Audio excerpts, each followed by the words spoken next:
The steam car. The successes and failures of the Doble brothers and their steam cars. A. When primitive automobiles first began to appear in the 1800s, their engines were based on steam power. Steam had already enjoyed a long and successful career in the railways, so it was only natural that the technology evolved into a miniaturized version, which was separate from the trains. But these early cars inherited steam's weaknesses along with its strengths. The boilers had to be lit by hand, and they required about 20 minutes to build up pressure before they could be driven. Furthermore, their water reservoirs only lasted for about 30 miles before needing replenishment. Despite such shortcomings, these newly designed self-propelled carriages offered quick transportation, and by the early 1900s it was not uncommon to see such machines shuttling wealthy citizens around town. B. But the glory days of steam cars were few.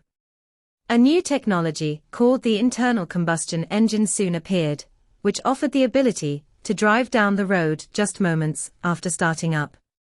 At first, these noisy gasoline cars were unpopular because they were more complicated to operate, and they had difficult hand crank starters, which were known to break arms when the engines backfired.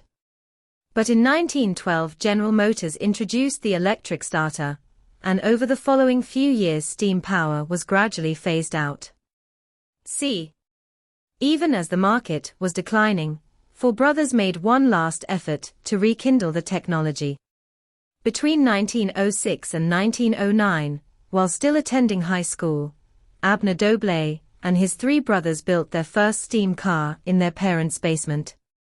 It comprised parts taken from a wrecked early steam car, but reconfigured to drive an engine of their own design. Though it did not run well, the Doble brothers went on to build a second and third prototype in the following years. Though the Doble boys' third prototype, nicknamed the Model B, still lacked the convenience of an internal combustion engine, it drew the attention of automobile trade magazines due to its numerous improvements over previous steam cars. The Model B proved to be superior to gasoline automobiles in many ways. Its high-pressure steam drove the engine pistons in virtual silence, in contrast to clattering gas engines, which emitted the aroma of burned hydrocarbons. Perhaps most impressively, the Model B was amazingly swift. It could accelerate from 0 to 60 miles per hour in just 15 seconds, a feat described as remarkable acceleration by Automobile magazine in 1914. D. The following year Abner Doble drove the Model B from Massachusetts to Detroit in order to seek investment in his automobile design, which he used to open the General Engineering Company. He and his brothers immediately began working on the Model C, which was intended to expand upon the innovations of the Model B. The brothers added features such as a key-based ignition in the cabin, eliminating the need for the operator to manually ignite the boiler. With these enhancements, the Doble's new car company promised a steam vehicle which would provide all of the convenience of a gasoline car, but with much greater speed, much simpler driving controls, and a virtually silent power plant. By the following April, the General Engineering Company had received 5,390 deposits for Doble Detroits, which were scheduled for delivery in early 1918. Later that year Abner Doble delivered unhappy news to those eagerly awaiting the delivery of their modem new cars. Those buyers who received the handful of completed cars complained that the vehicles were sluggish and erratic, sometimes going in reverse when they should go forward. The new engine design, though innovative, was still plagued with serious glitches.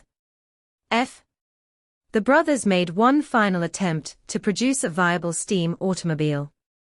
In early 1924, the Doble brothers shipped a Model E to New York City to be road tested by the Automobile Club of America. After sitting overnight in freezing temperatures, the car was pushed out into the road and left to sit for over an hour in the frosty morning air. At the turn of the key, the boiler lit and reached its operating pressure inside of 40 seconds.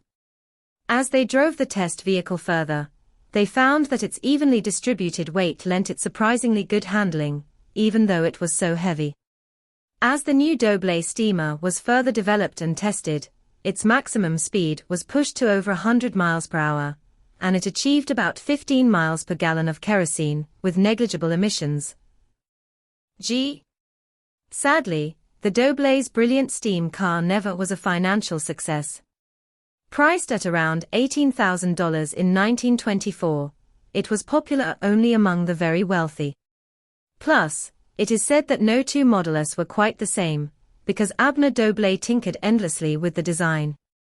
By the time the company folded in 1931, fewer than 50 of the amazing Model E steam cars had been produced. For his whole career, until his death in 1961, Abner Doble remained adamant that steam-powered automobiles were at least equal to gasoline cars, if not superior. Given the evidence, he may have been right.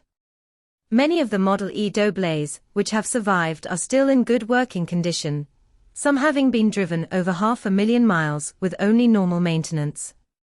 Astonishingly, an unmodified Doble Model E runs clean enough to pass the emissions laws in California today, and they are pretty strict. It is true that the technology poses some difficult problems, but you cannot help but wonder how efficient a steam car might be with the benefit of modern materials and computers. Under the current pressure to improve automotive performance and reduce emissions, it is not unthinkable that the steam car may rise again.